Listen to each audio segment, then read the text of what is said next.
Bora. Ndio. Moja utakuleta mbombo gani hapa rafiki yangu? Nataka kuchukulia maisha ya baridi. Alafu nyuma hapo. Wewe unachukulia maisha ya baridi, yani unatembea na hela usiku mzito alafu watu unachukulia maisha ya baridi boy.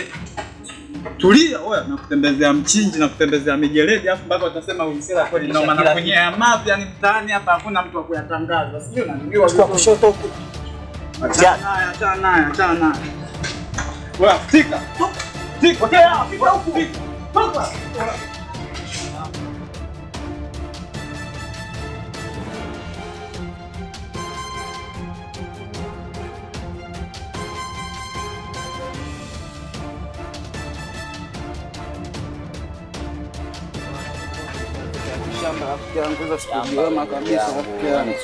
Angalia simu mbovu bonda kichizi yani.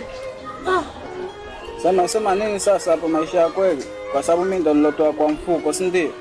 Na tula nayo mimi. Unaona sasa mambo yako shanga. Tula sasa tula. Hapo nisikilize mimi naongea nini? Mbombo staki. Ani ofisa mzima rafiki yangu atembea na yeye rafiki yangu. Tula kwanza ngoja. Unaona sasa mambo yako unaanza kugombana yenyewe kwa. Sasa mimi naenda kuishi na nini sasa nataka kumaliza hela zote. Wewe una mbaya, mimi angalia kiswaswadu sasa. Hapana hivi sana achie hivi. Hamna wewe kula pa. Sikiliza wewe kula buku. Unajua mimi nakuzindia. Wewe kula buku. Wewe kula buku kilosa. Kama unakunja baridi. Baridi hapo kwenyewe. Kwa hiyo mimi najua hii nitaenda kuishi na wewe vipi. Wao wanavunja jungu kwa kuzini.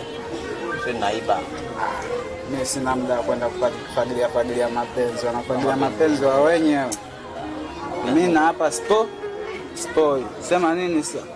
Jiachie mimi naingia zangu hivi bichi wewe tulia huko. Poa.